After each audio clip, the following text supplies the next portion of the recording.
இனி நிலாவோட அப்பா நிலாவையும் சோழனையும் சோழன் வீட்டிலேருந்து கண்டிப்பாக பிரிப்பாங்க அப்படின்னு யாரெல்லாம் நினைக்கிறீங்களோ அவங்களாம் சேனலை ஒரு சப்ஸ்கிரைப் பண்ணிடுங்க. ஒரு வருஷமாக வெயிட் பண்ணி லாஸ்ட்டில் நிலாவோட சம்மதத்தோடையும் அவங்க அப்பா அம்மா சம்மதத்தோடையும் சோழன் கல்யாணம் பண்ணிக்கிட்டாங்க நிலாவை.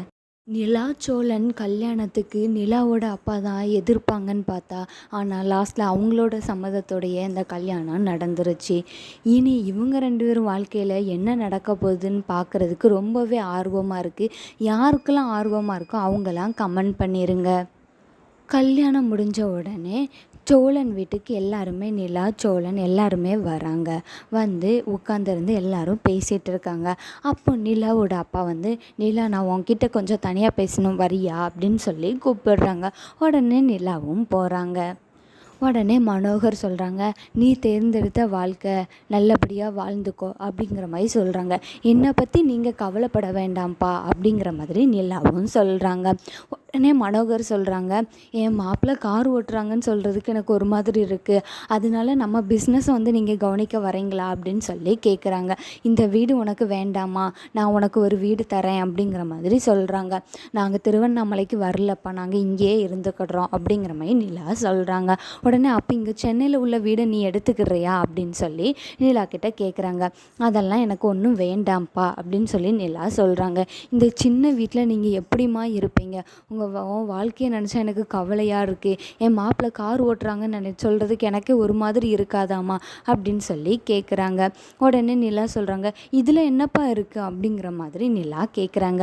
உடனே மனோகர் சொல்கிறாங்க, நீங்கள் சென்னை வீட்டில் இருங்க, அதே போல் நான் உங்களுக்கு ஒரு பிஸ்னஸ் வச்சு தரேன், நல்லபடியாக வாழுங்கம்மா அப்படின்னு சொல்லி சொல்கிறாங்க. உடனே நிலா சொல்கிறாங்க, அதெல்லாம் ஒன்றும் வேண்டாம்ப்பா, நான் கண்டிப்பாக இங்கே தான் இருப்பேன், இவங்கள விட்டு நான் வரமாட்டேன், சோழனை லவ் பண்ணுறதுக்கு காரணமே இந்த வீடு தான் அப்படிங்கிற மாதிரி நிலா சொல்கிறாங்க. உங்களுக்கு வேணால் இது சின்ன வீடாக தெரியலாம், எனக்கு இது என்னை இங்கே மகாராணி மாதிரி வச்சு தாங்குறாங்க அப்படிங்கிற மாதிரி நிலா சொல்கிறாங்க.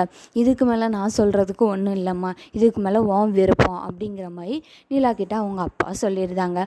உடனே உள்ளே போகிறாங்க. உடனே நடேசன் கேட்குறாங்க, என்ன மகள்கிட்ட ரகசியம்லாம் பேசுகிறீங்க போல் அப்படின்னு சொல்லி கேட்குறாங்க. எங்கள் பொண்ணுக்கிட்ட நாங்கள் ஒரு 5 நிமிஷம் கூட பேசக்கூடாதாங்க அப்படின்னு சொல்லி கேட்டுட்ருக்காங்க. உடனே சோழன் வந்து, சும்மா இரியாயா அப்படிங்கிற மாதிரி சொல்கிறாங்க. உடனே அதெல்லாம் ஒன்றும் இல்லை அங்கிள் அப்படிங்கிற மாதிரி நிலாவும் சொல்கிறாங்க. அப்படியே பேசிட்டு நிலாவோட அப்பா எல்லாரும் கிளம்புறோங்க அப்படிங்கிற மாதிரி சொல்கிறாங்க. உடனே சேரன் சொல்கிறாங்க, சாப்பாடெலாம் கடையில் சொல்லியிருக்கேன், இப்போ வந்துடும், சாப்பிட்டுட்டு கிளம்பலாம்ல அப்படிங்கிற மாதிரி சொல்கிறாங்க. அதெல்லாம் ஒன்றும் இல்லை வேண்டாம் தம்பி அப்படிங்கிற மாதிரி மனோகர் சொல்கிறாங்க. உடனே தாஸ் சொல்கிறாங்க, வாங்கப்பா கிளம்பலாம் அப்படிங்கிற மாதிரி சொல்கிறாங்க.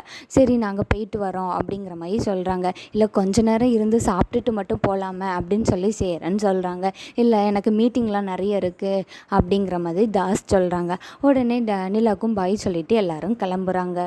இங்கே சோழன் சேரில் உட்காந்து கனவு கண்டுட்ருக்காங்க. நிலாவுக்கு ஒரு ஃபோன் கால் வருது. நிலா ஃபோன் பேசிகிட்டு இருக்காங்க. மீதி எல்லாரும் அங்கே இருக்கிற வேலை எல்லாத்தையும் செஞ்சிட்ருக்காங்க.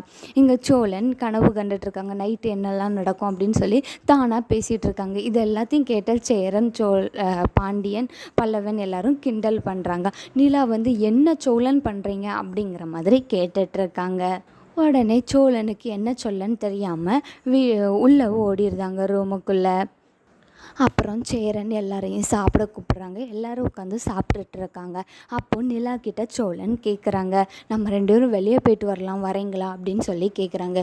இப்போ எப்படிங்க வர முடியும், எனக்கு ரொம்ப டயர்டாக இருக்குது, நான் வரல அப்படின்னு சொல்லி நிலா சொல்கிறாங்க.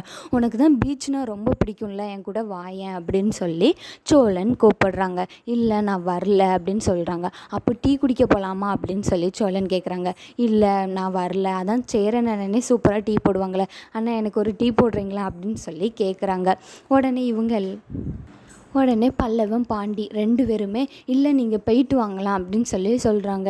எதுக்கு எல்லோரும் ஒரு மார்க்கமாகவே பேசுகிறீங்க அப்படிங்கிற மாதிரி நிலா கேட்டுட்ருக்காங்க. உடனே சேரன் சொல்கிறாங்க, இப்போ தானப்பா கல்யாணம் முடிஞ்சிருக்கு, வேறு எங்கேயும் போக வேண்டாம், நீங்கள் 2 பேரும் கோவிலுக்கு போயிட்டு வாங்க அப்படிங்கிற மாதிரி சொல்கிறாங்க. உடனே நிலாவுக்கு என்ன சொல்லன்னு தெரியாமல் சரி ஓகே அப்படின்னு சொல்லிட்டு கிளம்புறாங்க.